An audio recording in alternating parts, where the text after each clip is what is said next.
We live in a media-saturated environment in which data and misinformation now overwhelms us on a daily basis. Keeping the mind sharp, live, aware, and practice is very difficult and a great challenge. And it's part of why I encourage students to read,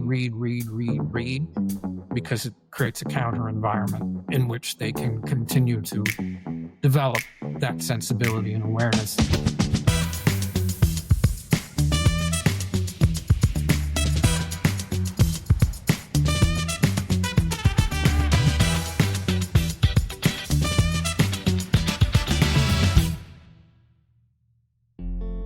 Welcome to Education Matters. Today's episode is the first in a new sub-series I'm calling Big Ideas. Conversations with scholars, scientists, philosophers, and writers whose thinking challenges us to slow down, ask deeper questions, and resist the pull of our fast and reactive culture. In a time when certainty is everywhere and everyone has hot takes, this series is about returning to depth, to guests who make you think. Really think. My hope is that their examples encourage you to explore the limits of your own understanding, to revisit long-held assumptions, and to open new paths to insight, or at the very least, to continue to ask better questions. So I'm delighted to begin this series with a discussion with B.W. Powe, because I wanted to start with someone who's had a profound influence on my own life and thinking.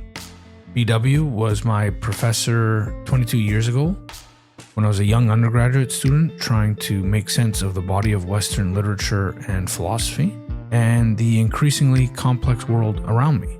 BW didn't just pass on knowledge. He showed me and the rest of the class that thinking was not just an academic exercise, but a way of being in the world.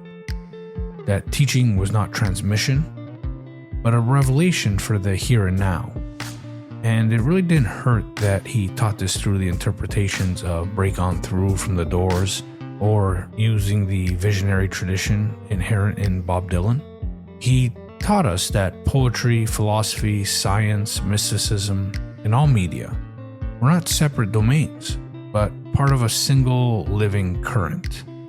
This episode in particular speaks to two communities, the educators that are listening and the media ecologists. For educators, BW offers one of the most profound articulations of teaching I've ever encountered. He sees the classroom not as a place for goal orientation, but as a space for what he calls awareness practice. He urges us to practice suspended judgment, to create conditions where the poetic being of a student can emerge. It's a vision of education as presence, perception, community, and profound care. For the media ecology community, this is an intimate and rare portrait of a thinker who has lived at the heart of your tradition. BW shares stories of Marshall and Eric McLuhan, of Northrop Frye, of his time with Pierre, Elliott, Trudeau, and of his lifelong dialogue with the forces shaping consciousness and culture in the electronic age. BW has written 16 books across the fields of poetry, philosophy, criticism, and media. His works include Mystic Trudeau, Towards a Canada of Light, The Charge in the Global Membrane, Marshall McLuhan and Northrop Frye, Apocalypse and Alchemy, and his most recent book, Mysteria. He is also the co-founder of Stream Elsewhere Press and has taught for many years at York University, where his courses on visionary writers, and as he's termed the category, literary ecology, have left an indelible mark on all of his students.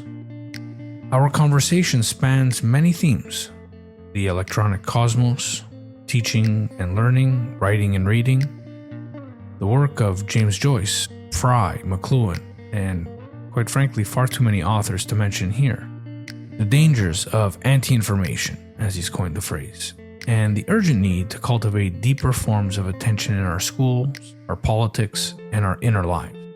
We talk about why BW still writes his books by hand, and why, in a digital culture obsessed with speed, we need to recover slowness, ambiguity, and exploration. B.W. Powe is erudite without ever being cold. He's visionary without ever losing touch. To me, he is a true Renaissance figure and exactly the kind of thinker we need to make visible again to our students, teachers, and the culture at large. This episode, like BW himself, refuses simplification. But I hope our conversation leaves you, as they always do me, with the desire to continue on. To continue into mystery, into presence, and into a deeper way of seeing. So without further ado, here is my conversation with B.W. Powe. B.W. Powe, welcome to the podcast. Where does this podcast find you today? It finds me in the midst of winter with a great scene outside my windows. It looks like it's a wonderful life happening outside. I wanted to begin by saying beginnings are hard and often the most difficult because endings are even harder. So what I would like to suggest is that what we're actually doing, and what I tend to do when I talk about my own work and even when I teach, is begin in the middle, because let's call that in medias res, which is, beginning in the middle. And as you know, all good stories are often begin in the middle. And because it's where the emergence appears, it's where the momentum begins to take hold.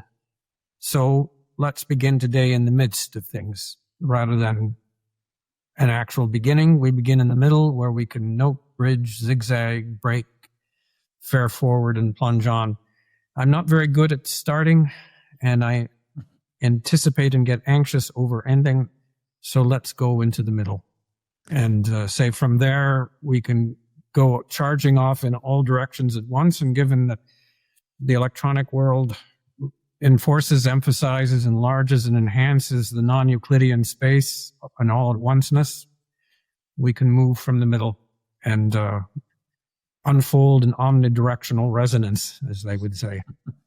Well, I think the audience is already getting, Bruce, a sense of why I wanted you on the podcast. Besides being a dear friend for over 20 years Long time. now, Yeah. Long time. You've been next to my father, who you know well and have conversed with over the years many times. You've influenced my thinking probably more than anybody else. And anybody that knows me long enough hears me talk about McLuhan and Frye, and that's certainly because of your influence and persistence on those two Canadian thinkers in particular, with a slew of others. I think I have a bit of a challenging task here today because there are two audiences that I want to bring you to. One, the education audience, which this firmly reaches. And two are, let's call the media ecology friends and colleagues, that I want to give them a more intimate look at your work. So before we kick off, maybe this is the truly middle part, or the in medias res, as you described. Can you give the audience a sense of what you're up to and what you're doing now? Well, I'm in the middle of writing many books, 5 in fact, and following up on Mysteria, which was the most recent publication, and continuing on with the publishing house Stream Elsewhere Press, which I've founded with another former York student, my colleague and co-creator and great friend, Elliott Shepherd. And I should mention that Elliott came to a talk I gave many years ago in at the library in Stouffville after we'd stopped being a teacher-student relationship. And he said, I really want to work with you. I just want to get your work out there, your ideas out there. Wonderful, generous, big-hearted, and inspired thing to say. And we've been working together ever since, including founding this publishing house, Stream Elsewhere Press.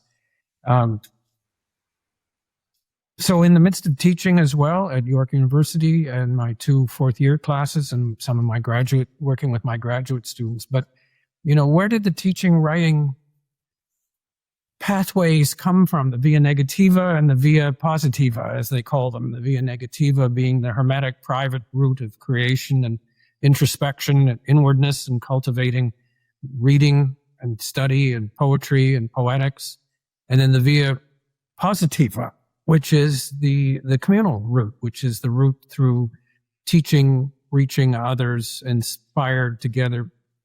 And one of the things I've done in the last few years, before I sort of go back and look at beginnings, is that I don't really talk about my classes as having a content per se. I talk about it as an awareness practice in which what we do together is study and learn and embrace the works and engage the works not as things to deride or treat with contempt, but what do the voices bring to you in the class? So sometimes I quip to my students, next week we're going to be talking about Emily Dickinson. You may bring her books too, which is that we invite the authors, the writers, the creators into the E-zone, because I'm teaching online these days for various reasons, which I can talk about later.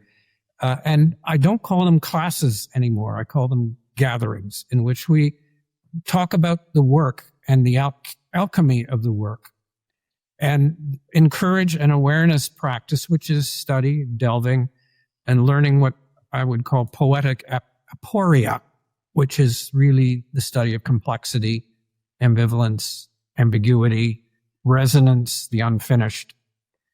But this also all began in my desire to write. And then I was, as you know, I was a late comer to teaching at universities in particular, though I came from a teaching family. My mother was a teacher and a piano teacher, and my grandfather on my mother's side was a high school principal.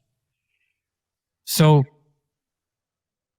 the other great aspect of the poetic Aporia and conducting an awareness practice with gatherings in which the students become more like apprentices, where we become, not really professor-student relationships, which I think encodes a kind of unnecessary hierarchy. It is really mentor, guide, practitioner, cultivating the artistic inwardness, as it were, of reading. Now, that may sound new agey, but it's not. It's actually very old. It's in the ancient, the archaic way of teaching, which is that the teachers are mentors. They are not some sort of divinely gifted or politically set aside figures who are higher than you are. They are learning from you too. And the greatest learning is always mutual. And what I tell my students is that the practitioners in our rooms together is that our e-rooms, because I teach online, is that we are engaging in a dialogue in the garden of study. And every week we have a few hours to engage one another on a level in which the rest of the world melts away for a time. And we try to appeal to what is the best in the work and the best in ourselves. And one of the things we try to do is practice suspended judgment, which I think is one of the key ways to learn, because we all come in awash with opinions, deluged with what I call anti-information. Well, by the way, for your listeners, and viewers, I'm in a campaign to change the word misinformation to anti-information. Because misinformation can be simply something where you're wrong. You thought the War of 1812 took place in 1814 or something like that. But anti-information is a new phenomenon in which there is this deluge, this roll of virulent and vehement anti-data that is flowing over us, frequently distorting and dislocating our minds and sensibilities to such an extent that all kinds of issues are very much become crises in our time. So the teaching experience for me is somewhat like the writing experience too, because it is the time when we delve, encourage emergence, engage complexity, ambiguity. And here I want to emphasize that all of this is what I call poetic aporia, or the unfinished or poetic being. It's teaching poetics not as an object of study, but as a way of life. So that what we cultivate and preserve is that necessary inwardness and awareness simultaneously, awareness of what's going on in the surround, and the inwardness that is the imagination and the capacity to train perception. Now, you could ask, where did a lot of this come from? Which I assume and presume was your comment about the beginnings. And if I may, for a moment, and since we are in the middle, this requires digression. Sometimes, I hope your listeners and viewers will forgive me. I digress a great deal. It's called jazzing in music. And sometimes I digress to the point where I forget what the topic sentence was and continue on into the digression.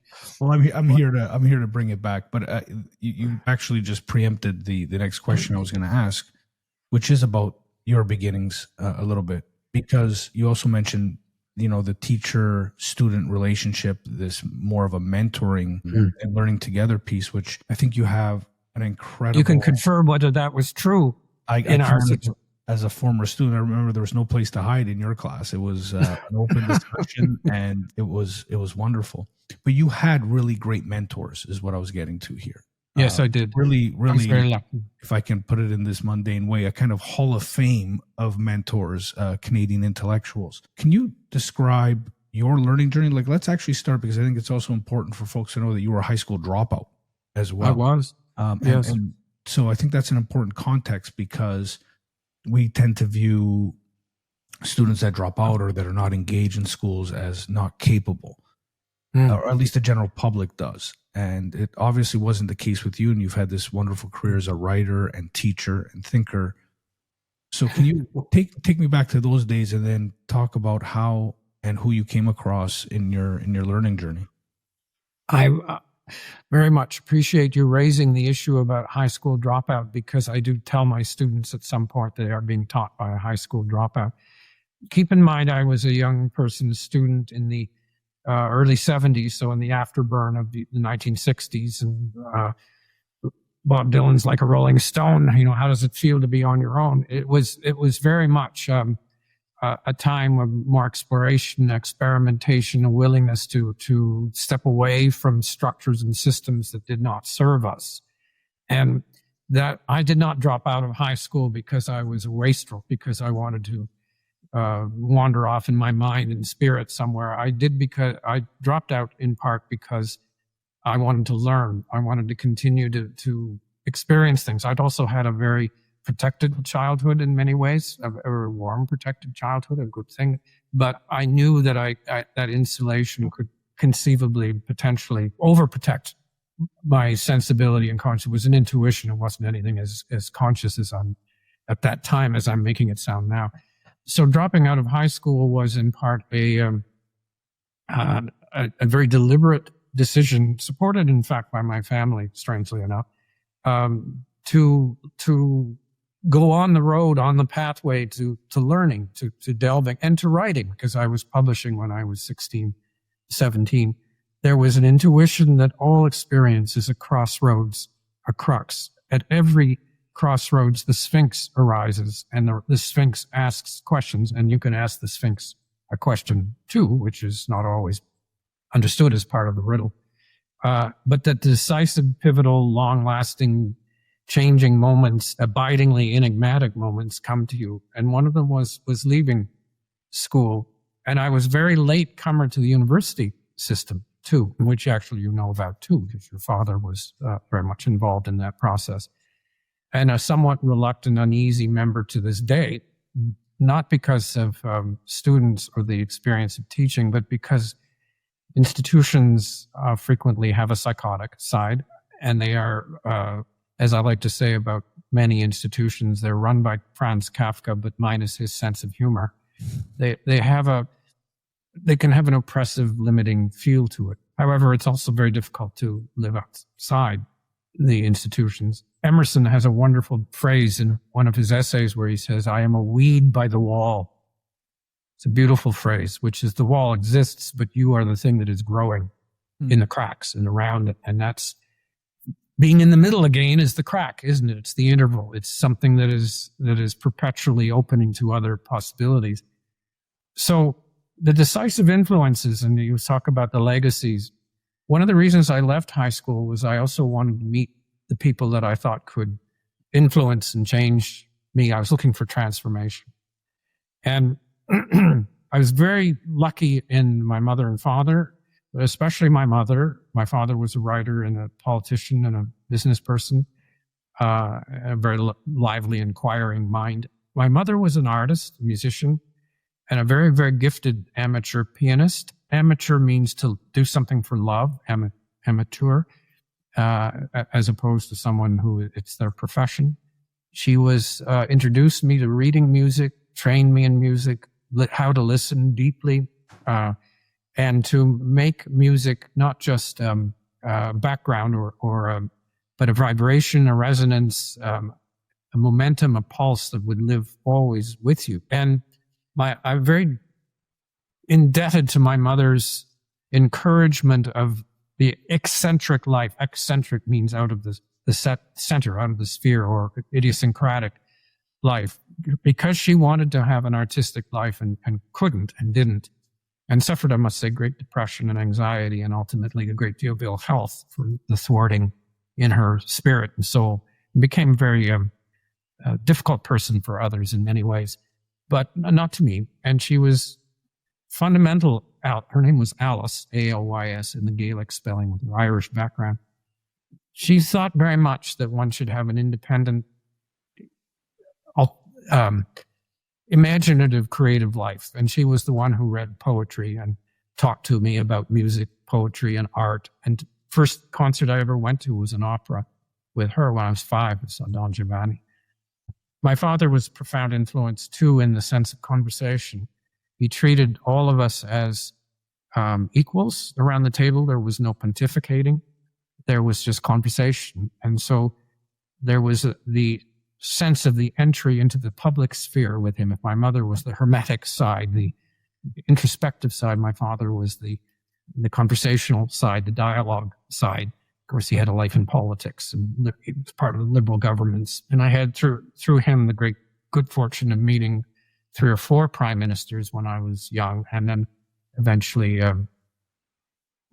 observing the machinations of the Liberal Party, which is another story, through his awareness. The other person I have to acknowledge, too, which I've never done in public before, and I'm taking this opportunity, this rendezvous, this crossroads crux moment that you're sharing with me. Now you've become the mentor and I'm the student, as it were, or the practitioner, engaged in the awareness practice together with you, Jason, is a teacher in high school named Alison Gordon, who was a high school English teacher, and I owe her a great deal. She was a very young woman. She must have been around 26, 27 when I was in high school. She didn't encourage me to drop out. That was not her thing. But she very early on recognized in my writing and sensibility and the way that we talked that there was a different pathway ahead. And she gave me books that were not on the curriculum. For example, T.S. Elliott's Wasteland and 4 Quartets, and Old Possum's Book of Practical Cats. And she gave me Wuthering Heights. In homage to Alison Gordon, I still teach all those books, and partly to remind myself that she, as this wonderful muse figure, gave me the openings that I needed in my imagination. And rather than study in the English literature classes, she just gave me permission to go to the library and read, which is where I discovered H.D. and Ezra Pound and Louis Zukofsky and William Carlos Williams and Emily Dickinson, and also Marshall McLuhan, which I read at that time too. Fascinated by him. So by the time I left high school, it was not because of, as I said, trying to waste myself. It was to find a way to live an inspired, imaginative, inventive, alternative life, I guess would be one of the ways that we did that, you would say. I went into university early, actually. I did it in a music audition. And I went to audit a music class and met a man named David Ledove, who was at the music department at York University. And I said, can I audit classes? I was 17, 18. And he said, how old are you? And I told him, and he said, and do you play music? I said, I play guitar. And he said, well, instead of auditing, why don't you audition and enroll? So I said, well, I didn't know you could do that. And he said, yes, you can. And so the pathway suddenly opened in which I enrolled early at York. I applied early, took an exam with seniors. I was the youngest person in the room, and became a music student. And some of my colleagues at York to this day tend to be musicians. And I am sometimes in the music department where I will do exams. I did a wonderful PhD with Sue Foley, one of the great blues guitarists in the world, truly. And she wrote a fantastic PhD thesis on female guitarists. What a wonderful thing to learn about, all the forgotten guitarists who were women. So, but while I was in undergrad school, and I have to emphasize to whoever may be listening in and watching, that I was a very, very erratic student. If I was not interested, I didn't do well. Just simple as that. So if you were to go back and look at my grade sheets, they would be like this. And, but I never had a lot of difficulty with some of my teachers because they knew that wave was a kind of creative wave, that it was on another wavelength. And the legacy of my mother and of Alison Gordon, reading and teaching and writing and listening and writing poetry. I should emphasize that the poetry I wrote as a teenager was dreadful. I was no young Rimbaud or Chatterton or Shelley or Keats, who were all blossoming in their teenage years in their early 20s. I think my poetry writing really didn't come alive until I was in my 30s, which also has a good legacy of people like William Carlos Williams, Milton, and others. But that sense of spirit, of poetics, of recreation over destruction was very deep in me. And I had acknowledged that I didn't have a very good financial sense and a material sense, and there were a lot of years there of financial difficulty. But with some very good teachers at York, they encouraged me to think of graduate school eventually.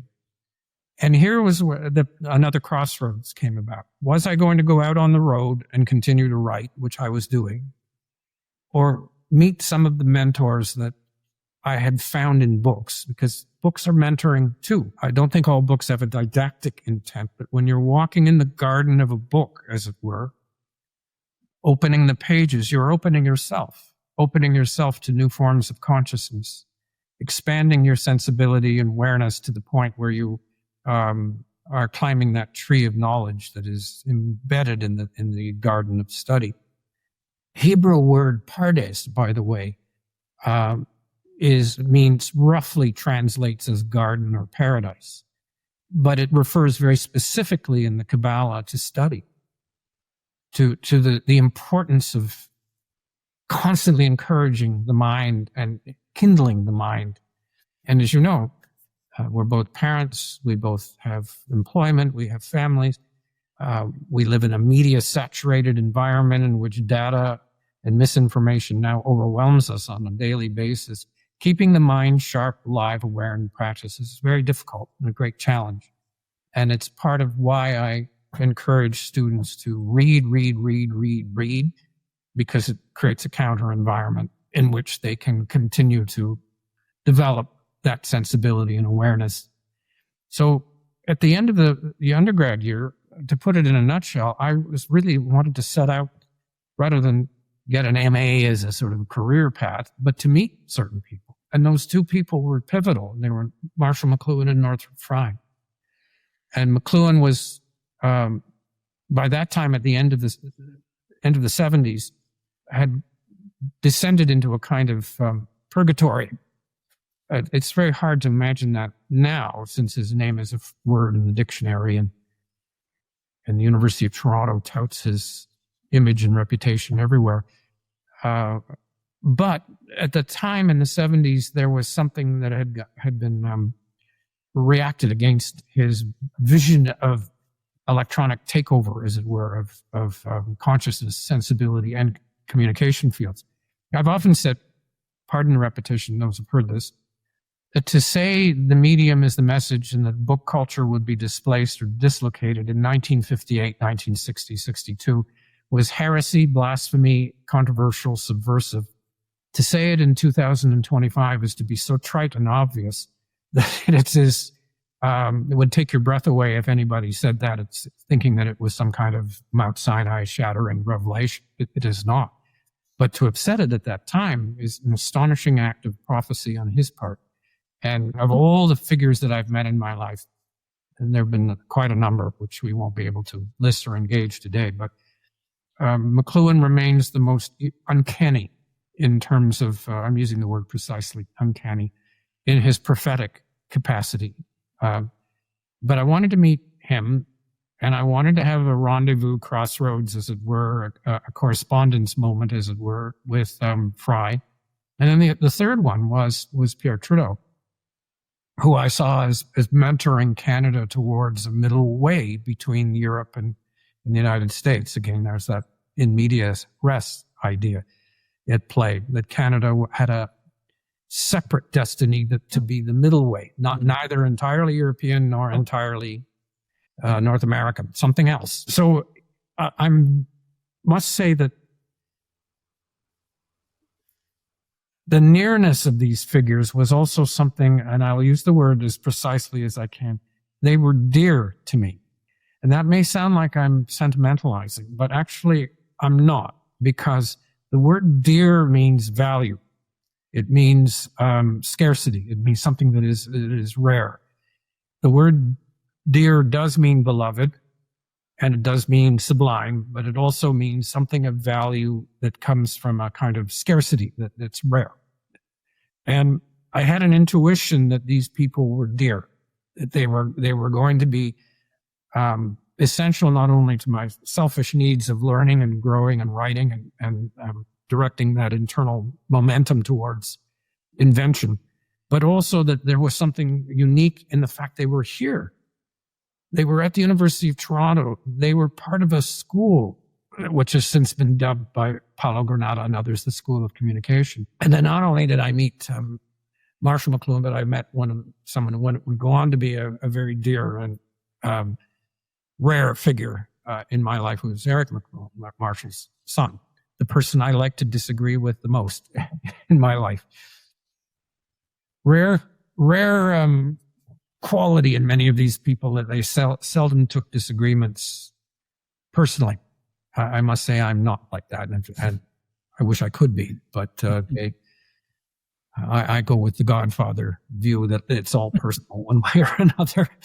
But it is, they were not like that, and you could have wonderful disagreements with you, and they would take that as part of the peduma, the eudaimonia, the flourishing, the learning, the practice, the deepening of complexity of the poetic aporia, as I've been referring to it.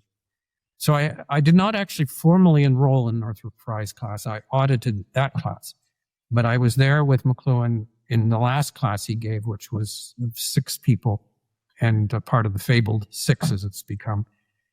And that pathway taught me to be observant about the effects of media and what they were doing and how the environment was changing into a technological environment. It already had, it wasn't, but it was continuing on that trajectory of radical change, and that a new consciousness, a new sensibility was emerging in the 20th, 21st century that was rooted in technological invention and creation, and that the surround of our environment, in our environment of communications, electronics, and of technologies would decisively alter us, and that we would become new beings, as it were.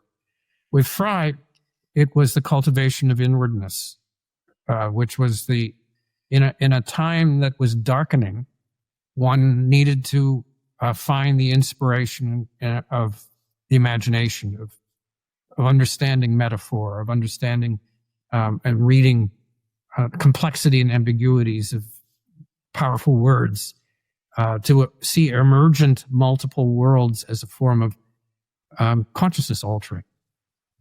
You don't need LSD when you have Poetry. It is the drug that alters you, as it were. It is if you want to put it that way, the depths, complexity, the simultaneity of reading, which is that all things are now. Blake's great idea that the poet, reader, seer lives in the past, present, and future, that the imagination is always now. That combined with McLuhan's idea that technology emphasizes, enhances, and distorts the now, so that you are always in an immediacy, an instantaneousness, a multiplicity of convergence of communication signals and sound. that the individual can be overwhelmed by this anti-information deluge. The new consciousness can be as much enlightened as distorted and malformed, as we have been seeing all too much since the sort of post-utopian phase of the internet is now beginning to dawn on us more. But part of what those mentors brought to me, and the crossroads with them, these benign sphinxes, as it were, was the energy and necessity of an idea. Ideas in Blakean terms, William Blake's terms, are contraries. They are this and that simultaneously. This is not either or. They are influences and complementary energies that allow paradox, complexity, ambiguity, and the capacity of the mind to create fables and myths to endure and prevail. A dynamic fusion of perception and conception. So that's what I really took from them. And you talk about going out on your own. Marshall McLuhan, with our class of 6, was wonderful at just meeting and talking to you. You know, if you wanted to have office hours with him, you could. You just say, I'm going to be here. And he would show up, frequently coming from a meeting at IBM or something where it was being paid a lot of money to come and talk to you. And it was very much that one-on-one quality with him. It's something I try to maintain with my own apprentices and practitioners in our awareness practice. And I told him I was not going to go on to do my PhD, that I was going to go out and continue to write because I was already publishing. And he said, well, Mr. Powe, he never did know my first name. That is a very dangerous route to take. Now, that's about the best thing you could tell a 24-year-old, that it's dangerous, because it just sounded like the most exciting, thrilling, demanding roller coaster adventure quest you could have. I didn't know he meant that it could be difficult to have 3 meals a day. But I took it to understand that it was the learning route. I must say, too, that the McLuhan family became very good friends after I graduated. And not only Eric, Marshall's oldest son, but all the children in many ways. And especially Corin McLuhan, who I also owe a great deal to, because she maintained our friendship long after Marshall passed away, and was very encouraging, inspiring, and supportive. I never got to know Frye that well, but part of the reason for that is that his wife Helen was afflicted with Alzheimer's at the time and was very ill, and he was increasingly deaf and a bit withdrawn. But to my delight, I met him some years later at a gathering that Barrett Callahan had hosted, and I don't like social literary occasions very much, but it was one I did attend. And Frye was there, and my first books had been published, and we chatted. There's a photo of us talking, actually, in John Ayre's biography of Frye. And to my surprise and delight, he knew my first books.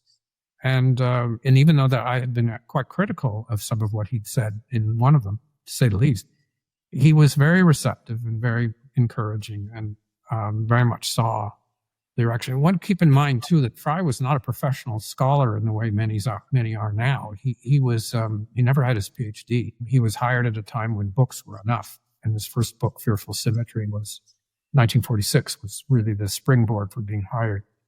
And then after that, it was really the third member of that Canadian triumvirate was to meet Pierre Trudeau and talk to him. I suppose an intellectual groupie, someone might say. But it was, to be more charitable than that, it was much more to see these legacy figures, these figures that were mentoring the spirit in our supposedly frozen country. And the nearness of their ideas taught me a great deal about the dearness of those ideas, the value, and why one would have a life inspired, moved, engulfed, immersed, absorbed by ideas. So if I were to say anything about all those people, from my mother to Alison Gordon to the three legacy figures, it would be to thank you for letting me never be the same, because that is what they brought.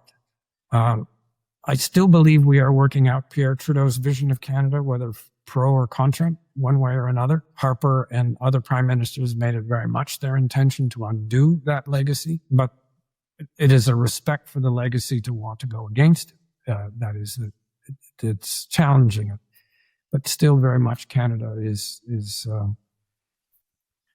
struggling to find its way now, especially with that idea of the third way and the counter nation that is not defined by tribe or radical affiliations with previous cultures, but a new kind of society as well, but not rooted in revolution, but in metamorphosis and transformation. And a profound contrast to the increasingly violent and divisive United States, which is in a terrible place at the moment. And that dynamic fusion of perception and conception is what I tried to take into teaching as well. Did all those five figures, my father included, so 6, and others over the years, leave one lasting imprint? I think it was to educate yourself constantly, to be training the mind, practicing, no matter how tired you get, to try and counter the dullness, fatigue, unimaginative, overwhelming anti-information environments by the poetics of gatherings in which the awareness practice is continued one way or another. I often like to say that you're part of this, Jason, is that that it is the unwritten school, the unknown school, which is it does not have a location. It's what we carry in our hearts and minds, that nearness. And in that dearness of the depths in which poetics is not an object of study, but a way of life. And that's what led me to my books. My first books were published in my 20s, and then beyond that into now. And I think I'm coming up to my 16th or 17th. I'm kind of lost track. So following that line, Bruce, I know one of the books that, I really admire is Toward a Canada of Light, that you seem to be constantly rewriting and reworking. Yes, there are 3 different versions of it. Can you describe your view of Canada's kind of distinctive visionary tradition in literature and how it should shape or could shape our cultural identity?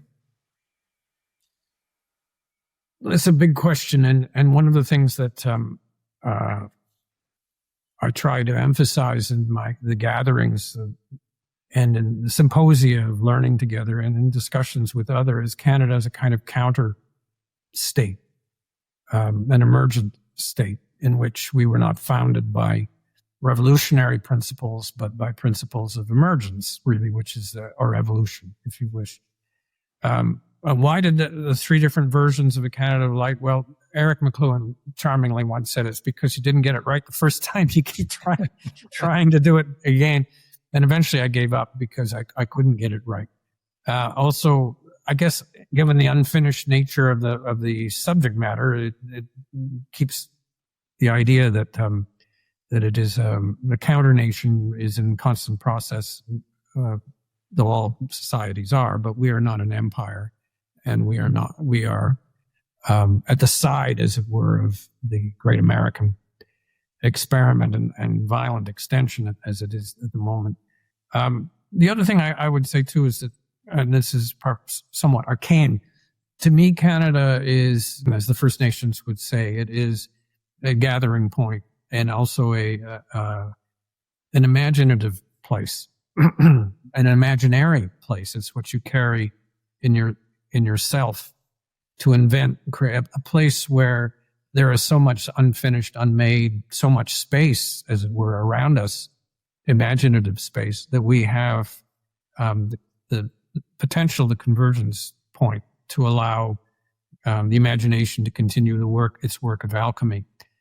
Sometimes, to put this more concretely, think of the fact that 2 of our greatest filmmakers are Denis Villeneuve with the Dune movies and Arrival and the Blade Runner sequel, and James Cameron with his Avatar legacies. Directors of unparalleled scale. And it's as if the great tundra, wilderness, frontier, winterscapes of Canada have created spaces that must be charged, recharged, filled, and reshaped by this grand scale in their work. However, that said, that there are no margins in the technosphere. We talk sometimes about Canada being a marginal space. I don't think that metaphor works anymore, given the acoustic electro experience of the sort of the technological cocoon. We are all involved in that. Are there margins? There can't be when everything is a sphere. It has to have squares in it, and spheres do not have margins. But we can see, just as I started today, that there are all scripts become bridges, and we're always in the middle. And Canada actually being physically in the middle between so many societies and states allows us to have preserve a sort of openness and an opening for the possibility of what a democracy could still be. Whitman, quoting a great American poet, talked about poetry being the primeval democratic spirit, which is that all of us can speak this. All of us can do this. I suggested to you once, Jason, that what we should really be doing at schools, instead of giving degrees in this and that, but degrees in decoding, degrees in schools of communication, imagination, creativity, and perception, how to decode what's going on around you. Plunging enrollments in humanities and English should tell us that something is going on that's not just changing, but asking us for a different kind of approach to what we do. The other thing too is the teaching of poetics and the writing of that poetic being in the books has pushed my books more and more towards a more, I think, elliptical and mixed modes approach, taking from the older ones, which are working in a more Euclidean space, to one in which the time space is non-Euclidean, more vertical and horizontal, more demanding on the reader in terms of that poetic aporia, complexity, ambiguity, so that the cracks in the works are meant to be inspirational. That is, they're literally to inspire, to enthuse, to perhaps even bewilder, but bewilderment and confusion can be forms of, can be turning points. What is it that's being said here? Let me put it another way. There's a virtue in being incoherent if you're genuinely exploring what makes you think you're going to be saying something that everyone else has said, and also what makes you think that everything is ready to be said. Coherence is often a sign that you are saying what's already been said. How's that for a defense of something that people have said over the years? Well, let me see if I can. Books are incoherent. Well, let me see if I can get you to articulate that in a slightly different way. So your writings invoke mysticism, spiritual longing, certainly a visionary consciousness, something that I think many modern readers don't fully understand or appreciate. So what tradition would you situate your work? How can we give them some footholds, as it were, to understand what you're doing?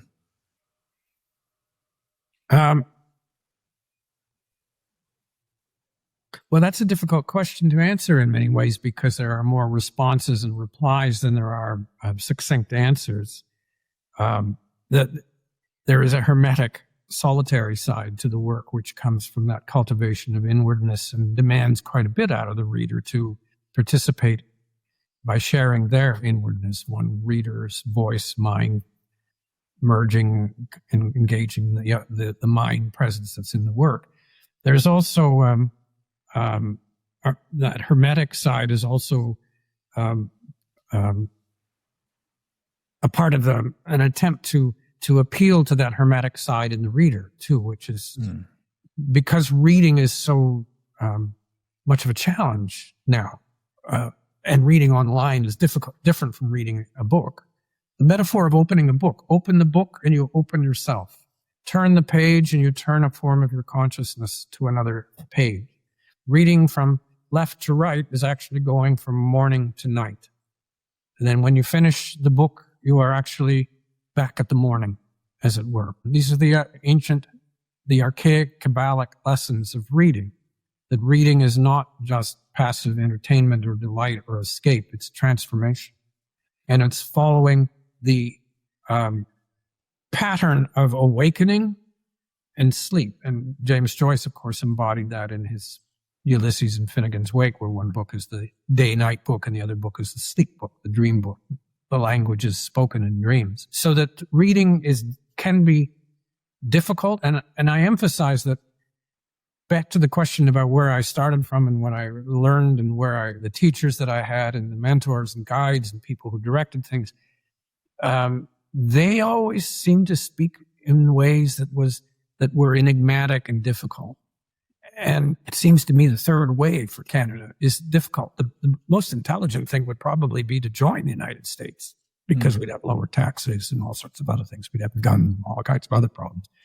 But that's not the real question. The real question is difference, alternative space, preserving democratic inwardness, as it were, independence, not just individuality, is an internal state, not just a political state. The point being that the enigmas in the book reflect what I see more and more as the difficulties and the enigmas around us. And I would simplify the works if I knew how to do that. And in many ways, they are enigmatic and difficult because many of my own mentors and guides were difficult. They saw the difficult roots, the via negativa, not to be understood as the negative root, that is the root of no. It is the hermetic, inward, more complex root in some ways, was to challenge you towards saying and doing the difficult things. That's why we started in the middle today, isn't it? Because it's really the difficult place. So, Bruce, in this world of anti-information, you feel that, and this might be difficult to answer for all of society, but you feel like we're losing the exploration of the complex? You feel that we're looking for simple answers in increasingly complex times? Information, anti-information overload, the deluge of data creates a hunger for reductiveness, and for finding the most productive answers. Simple answers, that's a different thing. The simplicity is hard to achieve. The condition of complete simplicity costs not less than everything. That's T.S. Elliot's famous paradox about simplicity, is that everything has to go into being saying something simply. But that's different from the reductiveness that you were speaking about. And many of the political movements of our time are nostalgic for something that never existed to begin with. But there's also an attempt to find a kind of emblazoned either or, things are this way and not that way. And yet that's why I've been emphasizing all along in our conversation today, and I do in the awareness practice teaching and in my books, trying to encourage the awareness and attentiveness, that counter-utilitarian freeing of the mind and spirit in the work to roam and venture, to go in fear of certainty and goal orientation. I mean, my goodness, you hear so much teaching is about goal orientation. I have never known what my goals were. They were actually about those crossroads rendezvous moments, those encounters, engagements with enigmas and ideas were not goals. They were, I suppose you could say, roles. What were you going to be in those moments? So, encouraging daydreams and drifts. I don't know about you as a student before we encountered one another, but I was a terrible daydreamer in my classes.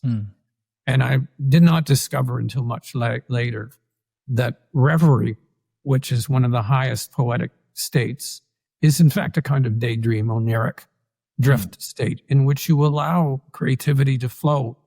But it's not always encouraged because we are the imperative of goals, of getting somewhere.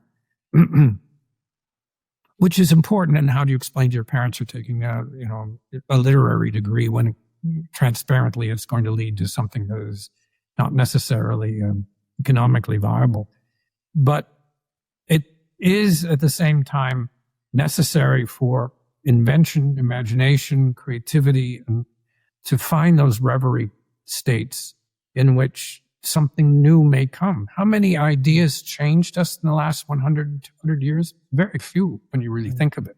From Marx to Darwin, to Einstein, to the inventors of the computer, etc. There are very few ideas that transformed everything, but they were new ideas, and making it new, as H.D. Hilda Doolittle said, is not just to make it now, but to allow that possibility of the free mind and spirit to come into play so that invention moves with you. Now, we're in a very dark phase, so I'm not trying to be Pollyanna about this, because I know that one of the desperations of our time is the collapse of new ideas. And that what we're getting is recycled tyranny, authoritarian politics, reductive ideas about religion, to the point where literalizing religious texts has become again a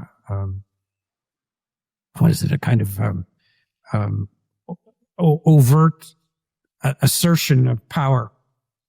And why? Because people are confused and lost and overwhelmed, and anti-information is roiling us to the extent that choice becomes frightening. And we are at a vertigo of something, at a point in which the rendezvous we're all in, the crossroads we're all in, is one in which the new is overwhelming us. So again, that awareness practice that I try to encourage during those moments when, in the symposia of learning together and reading together. One of the things in those symposia, those gatherings, that I encourage is that we just read together. Sometimes we just open a book of poetry by Emily Dickinson and just start reading. And what do you see? What do you sense? What's around? And don't reduce it to saying she was this or that, but to what is imploding in the words and exploding in your imagination. Now, if you're asking back to that question about the envisioning of a Canada as a Canada of light, it was the idea that politics could still command a discussion of what the good society is. Right now, I think we're looking at it that citizens have become taxpayers, and we're looking at an entirely different paradigm that is being enforced by the kind of economic mentality of many of the people who attempt to rule us. But citizenship is that beautiful and sometimes complex, challenging engagement with thinking of ourselves beyond malice, cruelty, assertion, aggression, and victory over every other thought. So that we have something in which go beyond the winners and losers mentality to participate in the fatal flaw of being human, which is the complexity of being here. When I say fatal flaw, I'm meaning that to deliberately exaggerate the point that the good society will only come about if we recognize our mutual flaws, not who's going to win over somebody else. So I still see that all those figures that we talked about at the beginning of why I began with my mother encouraging listening to music and training, and the high school teacher pointing to go to the library and read, and then seeking out these mentors and guides, was a kind of counter-utilitarian view of what is the good life. And for me, it was invention, imagination, creation, and poetic being. One of the books I want to write, and I've been gathering notes for years, is on poetic being. One of the idea that searing is reading at the same time, that seeing into things, delving, is encouraging us to recognize our multiple selves, our many, the crossroads we carry within in the heart, and that poets are not there because they're pure, unflawed beings. They are somehow free of complexity. On the contrary, it is the complexity reminds us that we participate in the good when we see that there are the flaws in all of us.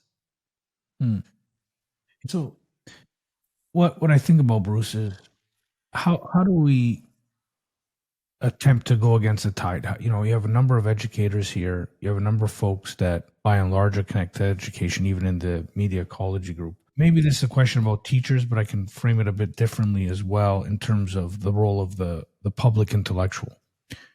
What do you see the role of teachers or public intellectuals like today in this kind of society that we live in that prioritizes, you know, quick clicks and likes and shallow exploration, and the primarily utilitarian view of learning, which education, which is that it's the goal is a job, rather than a way of being in the life in the world. It becomes the goal is a job, and while that should not be underestimated, and eating 3 meals a day is an important thing, it is, and shelter and all these things that are important to us in an increasingly stratified and expensive society, which limits choice, doesn't expand choice. I think of teaching and writing as being one thing. I didn't at one time. And I must say that when I began writing my books, which was, and publishing, which 17, 18, and in my years old and in my 20s, it was because I saw writing as a sort of separate activity from educational systems. But it was very difficult to survive as a writer and almost impossible. And so I took on teaching and was offered positions and took them on contract basis. And eventually the teaching and the writing began to merge in my mind as one creative endeavor. Now, what to say to teachers and mentors? Don't forget that we are mentoring each other and that teaching is not a top-down affair. It has to be an affair of generosity and engagement with the spirits of the people who are in the room with you in order to encourage them. And that can be very difficult, particularly when there's epic distraction going on and when there is, a soft addiction to computer screens, et cetera, et cetera. The role of the screen in teaching is underestimated and hasn't been fully explored yet as to what this may be doing to consciousness, awareness, sensitivity, sensibility. So there are two approaches that I take. One is, as you mentioned right at the beginning, participating in media ecology, which is the awareness of technological surround. What is happening to our sensibilities, our capacity to attend to things, to remember, and to be literate in this environment in which anti-information roils us at an extraordinary speed, faster each day. And I caught, Bruce, at your last talk, a great practice that I think is worth sharing with folks, because I struggle to journal about myself. But you gave a great idea of a media ecology journal, journaling about your experience in media. Can you the describe awareness that? practice? I think that's useful at this point. Well, to study the words around you. What are the new words of the day? What are the buzzwords? Bait click, I understand, or hate click are the two words that have become very popular. But it's important to know what those terms suggest. They carry detonations of association. They're all sort of a surround, a kind of, they're nodes in which a great deal of popular consciousness is compressed. And you need to look at the terms and words and what are people saying and what are they not saying to each other, or study the environment. It can be controversial. For example, one of the exercises I give to practice in my media studies class is note the use of the iPhone or the cell phone at dinner table conversations, or how much is the television always on in certain environments? What does it do? How does it change, like a pub atmosphere, etc.? And there are good aspects of that, communality and connectivity and being able to reach around the world. My wife is an immigrant to Canada, Spanish. She stays in touch with her family in part by the e-connectedness and the e-cosmos. But then there's the other side of that, I'm sure you've already been participated in moments when everybody is more or less mesmerized by the screen and not talking to one another. So to be aware of the ecological impact of the technological sphere, if a tree branch falls on you, that's the natural world, and you're hurt, everyone says, ouch. But if the electronic beam permeates your room to such an extent that you cannot break that mesmerism, somehow or other, people don't see the screen as having an effect. That, oh, it's just ground. It's just environmental. It's just part of our lives. The awareness practice takes us to not ending this, because I don't think there is an ending to it. There is just being aware of what it does, of the processing. Being aware of the environment and the richness of its possibilities, but also the anti-information royal. The other aspect of this is by writing things out by hand, you continue your awareness practice by connecting with your physical body, as it were, and learn the touch memory that musicians will speak about. And as a musician myself, I can say that that's when you go to sit down to play the guitar, frequently your hand knows something your mind doesn't. Your mind does not remember the patterns, but your hand does. But I encourage in our symposia discussions, engagements, dialogues, literary ecology. That's a phrase I've invented, which is to recalling and restoring and restating the process of reading itself. Because people have difficulty reading, and I don't mean difficulty in a good way. I mean the comprehension, apprehension, and patience and time, to encourage us to think of that poetic being that comes about from restoring to us reading time, book time, or as I encourage my students to think of themselves as the analog rebels in the digital consciousness realm. Literary ecology suggests that we need to retrieve alphabetic awareness so that it isn't buried under the deluge of anti-information. Read, because it delves and depths speak to other depths. And that via Negativa, which is the Hermetic route, and the via Positiva can turn into, which is the communal route of learning together, is the via contemplation, or as it were, in which the road of awareness, the road of perception. Now, are these the harder roads to take? Without question, they are. But you referred earlier, Jason, to what were the things that inspired and provoked, especially provoked that momentum to move outside of regular patterns, as it were, and find things. It was not only to live an inspired life, a life of enthusiasm. Entheos means to be filled. Inspiritus, inspiration, means to welcome the spirit in whatever way it appears. But it was also to see, to perceive as much as possible in my obviously limited way. There are only so much that each of us can see or are given time to see. That's why I emphasize, by the way, those who are teachers, that when you're in the learning with your students, that it's a practice you do together and they are teaching you. That's easy to say, but it's true. It's light through, not light on. If you're just telling them what to think, they will always remember that somebody else will be telling them what to do instead of learning that from themselves. It's also, by the way, to leap to the books. The last 3 books I've written don't have page numbers. This has caused consternation with some, but it is a return to samizdat, which is the old Soviet word, Russian word for the underground culture, the undercurrents, in which, again, there are no margins in the technosphere, but there are undercurrents, in which the samizdat is handing the manuscripts from person to person, starting in any direction in the middle, allowing you to flow and move in directions that are not guided by conventional typographic shaping. And that it's a recovering of complexity in the face of sensory overwhelm. The sensory overwhelm is not the same as complexity. What you were saying earlier about the desire for bromides and reduction is a sign of overstimulation. That's not complexity. Complexity is the dynamic emergent forms in which you recognize that maps are always provisional. That's the harder route.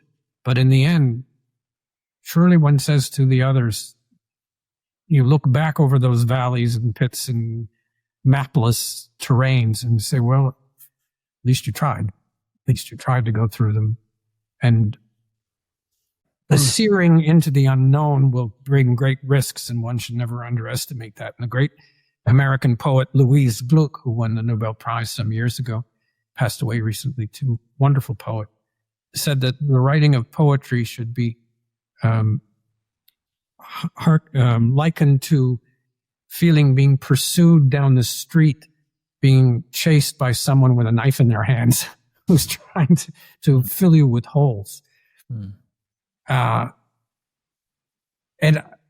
there is sometimes a risk involved in this, especially if you want to sit around the dining table and point out to everybody that they're on iPhones and not talking to one another. You know, you're running the risk of breaking the mesmerism and having everybody very angry and annoyed. Yeah. By the way, back just to as it's coming to me in the middle, improvising, that hermetic and public element that you liken to, I sometimes think in myself is a complementary pattern of the Dickinson-Blake vision of things. Blake wanted a mission in public. He never accomplished it. He was unknown in his own time, outside of a small circle of friends who encouraged his work. But he envisioned the poet as having a vocation of the mission to transform his time and place. Dickinson was inward and private, hermetic, and barely left her room. Her room is famous for a certain slant of light, probably the most famous window in literary history. But that complementarity plays itself out, I know, inside me and in many figures that I've known in my life. I can see it in my mother playing the piano by herself, alone, and playing Chopin and Schumann, sometimes quite well, but not particularly wanting to be a public figure about it, but she could play it. And I see it also in the fact that one of our primary figures in Canadian political history, Pierre Trudeau, was a deeply private, solitary person who, in a rather strange, paradoxical, quixotic way, we knew and didn't know at all. You know, he was very much an interiorized person, and partly because of his reading and writing and his love of poetry, but at the same time also fully engaged with transforming Canada towards a vision that he thought was right. By the way, I want to add that I held at one point, helped to organize a conference on Trudeau in 2000, or 1999, sorry. And at that conference, there were a great number of former Conservative cabinet ministers who showed up from the Joe Clark government days. And I knew of them to see them. And I said, why are you here? You know, of all people. And they said, oh, we love Pierre. And I said, why? You know, because they said, well, first of all, they said he had a vision of Canada, which we didn't agree with, but it was a vision. And said it was perfectly intelligible, and it was very much that Canada was dear to him. It was an idea as well. And they said, so you had to respect that, even if you disagreed, because it gave you something to disagree with. And then the other thing they said was, boy, did you have to be on your toes to disagree with him. Because he would be so quick and encourage debate and conversation. And a person who, by the way, never took things very personally. And so there was this understanding that there was, I hate to use the word authenticity because it's a very complicated word, really. But there was a devotion to that idea that did not transform into a rigid ideology. It transformed into something that was made something in us understand that there were possibilities, transformative possibilities. One of my favorite McLuhan aphorisms is transformation, not transportation. It's haunted me since I heard him utter it in class. And the other thing that has haunted me, and I consider my work a footnote to, is this remark. It never had been written down in the books. in the electronic age, we are living entirely by music. I sometimes wonder whether I hallucinated that moment because nobody can confirm that he actually said it.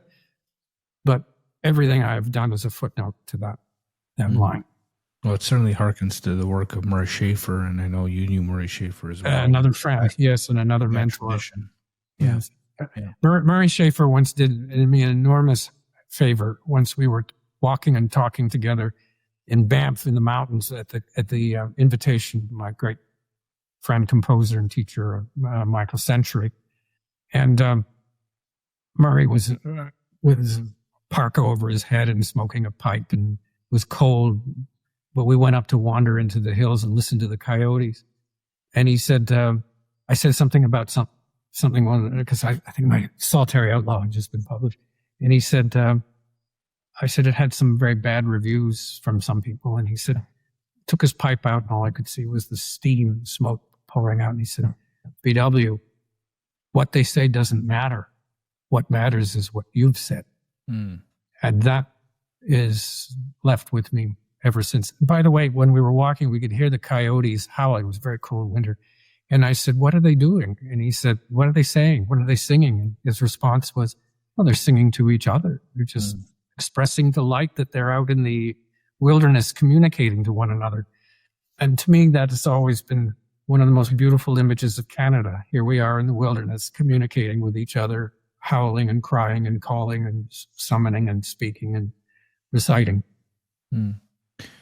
So, Bruce, you and I were, just before we hit record, talking about how this could very well be a series of conversations we have, because I had the sense that we would give the audience, obviously, a sense of your fascinating life, the folks that you've met and that have influenced you, and your view into teaching, as well as into your more recent works, in particular Mysteria. But this might be an opportunity to give you a chance to talk about where you see hope. What does it look like to you, both personally and poetically, in the current moment? And I think that might be a good connection to Mysteria, and we can end maybe by talking a little bit about that work and your upcoming talk at York University. I'd like to also preface that in being in the middle, as it were, again, by saying that Mysteria was surrounded by the pandemic and the period of isolation. It came out of that time of withdrawal and isolation and forced seclusion. And in Spain, my wife is Spanish, and one of the gifts of our life together has been Spain, has been for me, and the great imaginative space of Spain. I was invited to speak at the University of Catalonia in Barcelona, and that's how I went there. And I worked on The Charge and some of the other books that came out after that time, and my McLuhan Frye book at that time. I was given the great opportunity there to work and write and talk to international students, a great privilege, I know. And that north-south combination, which some people have written about in the latest books, is very present in Mysteria as both enforced, which was we were forced to live at that time in that environment, but also the difference between cultures, which some, by being an outsider to that culture, it illuminated certain things, and by being having that culture as illuminating some of what I know about here, and about the difference in the frontier and wilderness that we carry as a legacy in Canada. I'm not talking about the tundra. I'm talking about within, that we carry the wilderness within. And in the cosmos itself is a kind of wilderness, a frontier. We're still struggling with trying to understand what that is. Mysteria came out of a time of intense inwardness, in which the crossroads was the pandemic and isolation, and also engagement with mortality, as my mother and my father became ill, and so many people that I knew and loved and were dear to me were passing away. Sometimes my old friend Jason, I'm former member of our symposia together, and now very much a teacher and mentor yourself. I make a list of the people who have passed in the last in my life in the year, and the list gets too long. And then eventually I feel like I've got to stop, because it's an overwhelming number of passings. And that was part of the Mysteria as well, which was to acknowledge passing and transience, and to leave it open-ended with no page numbers, as it were, and no sort of through direction except for storytelling, but also to acknowledge that the contagion, pandemic, isolation phase in our life is a decisive metamorphic moment, that we are not out of this. The First Nations elders often talk about how the contagion mentality is still with us. The fear of infection, the fear of being isolated, the fact that isolation turned us into e-junkies. That is, we are now always on, whatever was implicit before is now completely explicit. And it's also brought out the techno-utopians and the techno-dystopians, who are something I would love to talk about in another podcast. Now, the question of hope is a very interesting one to me, because it came up in a discussion we had recently at another occasion when Mysteria was launched along with another book. And I must say that I have meditated a great deal on this, and there is a small section at the end of the charge that is a kind of homage to the idea of hope via a philosopher, writer, thinker that I admire very much, is Simone Weil, who wrote in fragments, bits, and was afflicted with the 20th century in a way that I think reminds us that affliction is also a source of wonder, but it's also to put the self and soul on the line in those crossroads moments. And the imperative of doing that is a part of poetic being, as she so ably, so wondrously speaks in compressed, condensed ways. But I have to say that my reflections on the nature of hope are piecemeal, fragmentary, hesitant, and I suppose enigmatic, because you don't have to talk about hope if we live hope. You just are that way. So why is there this hunger, this craving for statements about hope? And in this recent conversation I had at the UT, which my great friend Paulo Granada hosted, that came up. And I didn't say anything directly about it, because there was this question about where McLuhan and Frye and others figures of hope, with my mother, who was afflicted with arthritis and early onset of dementia. Did they talk about hope?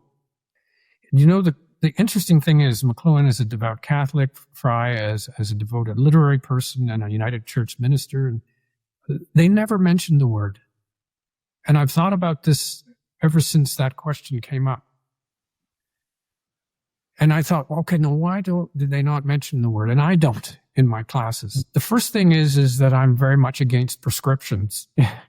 The idea that you can have a self-help prescription and say, take 5 of these and you'll be more hopeful tomorrow. That kind of thing. It seems to me that the only reply is manifestation, which is to be here with you. That instead of talking about it, you are it as much as you can be. And the pursuit of poetics, enthusiasm, alchemy, transformation, the greening or Viriditis in Hildegard von Bingen's phrase, against desolation, horror, anti-information, that's an action, not a bromide or a maxim.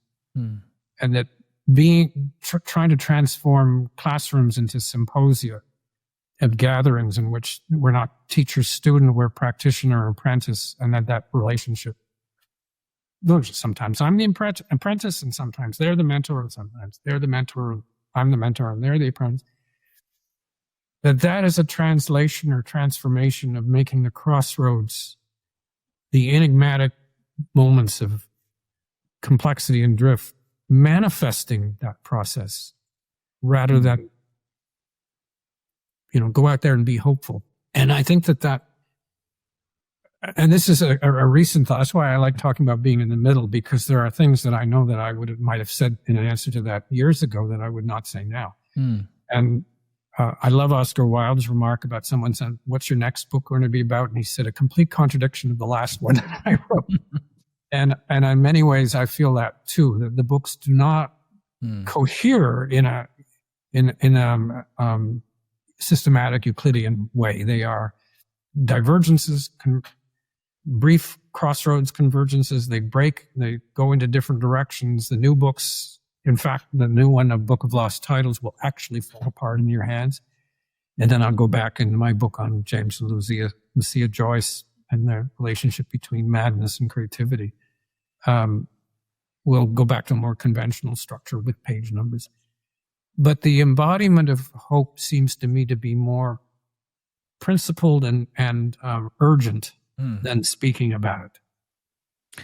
Well, I actually think, Bruce, does that make sense to you, Jason? Well, it's actually a wonderful way, I think, to wrap up this discussion, which I still feel is in the middle, and talk about the next manifestation of hope, where we'll be together at York University. On February the 4th, 2026, 7 p.m. at the Scott Library, second floor, we will be launching Mysteria. And those who can come will get to meet the team that produced Stream Elsewhere Press, including Michael Mayhew, who wrote the soundtrack for the Mysteria. Michael Coughlin, who's a composer, will be bringing some music for Mysteria. 7 p.m. it's open, and I must say York University Library and Bookstore have been in a wonderful institutional supports for my work and for those of us who are trying to think along different lines. And so yes, all are welcome, invited, and the hopefulness is in the showing up, isn't it? Agreed, and that's why I thought this is a perfect way to end it.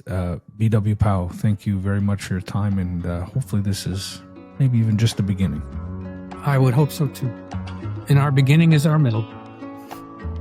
This podcast is recorded on the territory and Treaty 13 lands of the Mississaugas of the Credit First Nation and on the traditional territory of the Huron-Wendat and the Haudenosaunee. The show is edited and produced by the marvelous and talented Andrew Mastroianni.